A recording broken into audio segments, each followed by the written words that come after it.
Bonjour.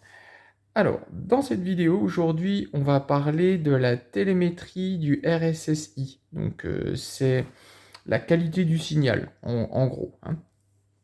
Donc, avec vos radios FrSky, OpenTX, vous avez une télémétrie. Donc, la télémétrie, je rappelle, c'est un retour d'information du récepteur vers la radio. C'est-à-dire que la radio, en temps réel, elle sait ce qui se passe dans le récepteur.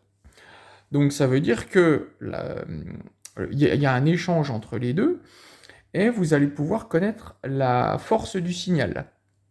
Plus votre avion va s'éloigner, plus la force du signal va être faible. Donc vous avez dans la radio une alerte. Il y en a même deux. Donc il y a deux seuils d'alerte. Un seuil d'alerte en vous disant attention, n'allez pas plus loin, on est limite en termes de qualité du signal. Si on s'éloigne encore plus, on a un deuxième niveau qui vous dit attention, cette fois stop, il faut vraiment faire demi-tour. Ces deux signaux, ils sont donnés à des valeurs données du coup du RSSI.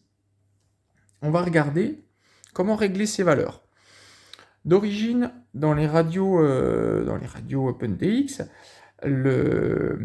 les chiffres sont...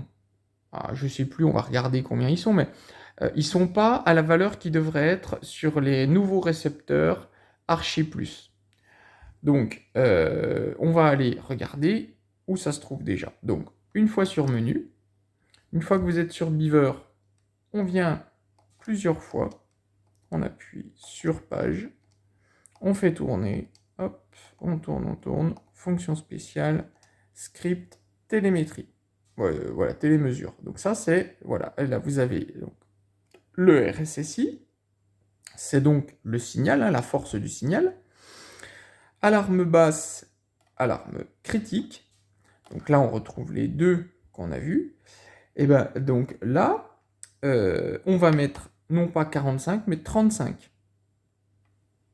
Donc voilà, on met 35, hop, et là, 32. Voilà, hop.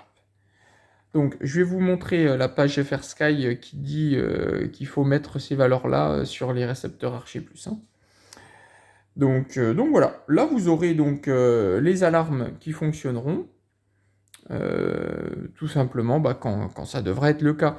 Je répète que si vous... Enfin, je l'avais dit dans une précédente vidéo, mais si vous avez des alarmes basses ou critiques alors que vous avez votre avion en vue, il va falloir chercher à comprendre d'où vient le problème. Globalement, ça veut dire que le signal n'est pas à sa valeur normale, il est trop faible. Et globalement, ça peut venir du placement des antennes. Si vous avez mal placé vos antennes, ça peut arriver à avoir des signaux comme ça, proches. Donc, toujours respecter 90 degrés par rapport aux antennes. Si vous ne savez pas de quoi je parle, je vous invite à retourner voir ma vidéo sur le montage du récepteur dans l'avion, j'explique ça. Hein. Et pareil, donc toujours par rapport aux antennes, on va essayer de les éloigner le plus possible de choses qui vont pouvoir diminuer leur réception, donc tout ce qui est carbone, le réservoir d'essence, le moteur, tout ce qui est voilà, les batteries, on va essayer vraiment d'éloigner les antennes de tout ça. Vous n'êtes pas forcément obligé de faire sortir les antennes, moi j'aime bien les faire sortir pour que ce soit bien à 90 degrés de manière simple, mais vous pouvez le laisser dans le fuselage, excepté les fuselages en carbone, parce que fuselage en carbone, ça fait un masque complet. Donc voilà, il faut bien travailler son positionnement des antennes. Voilà, donc si cette vidéo vous a été utile, n'hésitez pas de mettre le petit pouce bleu, ça fait toujours plaisir, et puis de vous abonner. Allez, bonne journée!